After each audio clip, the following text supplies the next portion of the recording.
The next war, which we are looking at, it may happen soon. As far as whole of nation approach will be there for the next war, it is not the military alone which will be fighting. This, we have to fight this battle together. This non-kinetic has to be fought together. Merchants today, which are part of the battlefield, whether Starlink, Apple, and so on and so forth.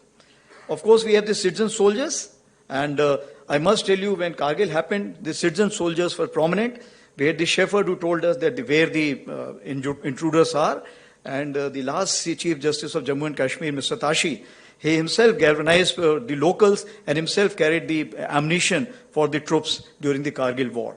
So what I am saying, citizen soldiers are omnipresent, and any kind of information which they have, if they give us, for example, drones, as you see where the drones are flying, so that if it is put in the app, it helps us knowing that whether it's our drone, whose drone, and this kind of a thing we have tried in the Amarnath Yatra recently in J&K. And if it becomes successful, we'll develop it more, and with the kind of intelligence here which is sitting here, definitely we'll be able to make it more, if I can say that, fail-safe proof.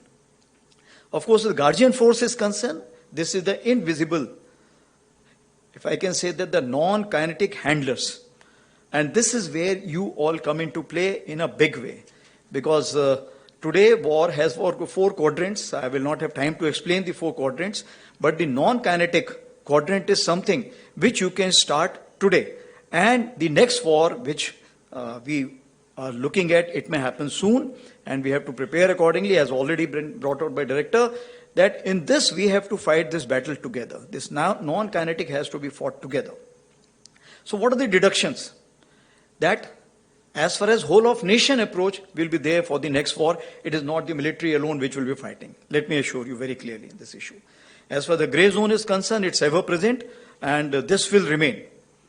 As for the multi-domain, cyber, cognitive, and space, these are the new terms which are coming in, and these are the new terms we need to learn more from you. We can tell you what do we want and what do we need to counter, but how, when, why is something you need to give us the answer. Atmanirbharta. Atmanirbharta, it's a long-term thing. Presently, whatever technology is being imported from outside and being called as Atmanirbharta, definitely it has a hidden cost. We are ready to pay more cost if it's purely made in India, because then we know that we can change it, we can modify it, we can upgrade it. That is the biggest advantage. That is what we are looking at, in-house technology. And as far as collaborative and synergistic is concerned, that means intra and inter. Because today, for example, we do not know what is happening on the Pak Western Front. But this information, when we have the exchange of intelligence with our neighbors on the other side, we'll definitely get to know which are the troops which are moving in what places. So what I am saying, that interconnections are also equally important, which we call collaborative. And these collaborative will also, after some time, will go to the satellites and so many other agencies which are there, which are meant for a commercial purposes, but can also be used for the defense purposes. And if a synergistic approach is concerned, within us, that is the Tri-Services, NTRO, and so many other agencies which are there. So finally, if I look at that, India is facing a 2.5 front, and if it is facing the land borders, then keeping in with the psyche of the people in India today, currency of victory will remain as land.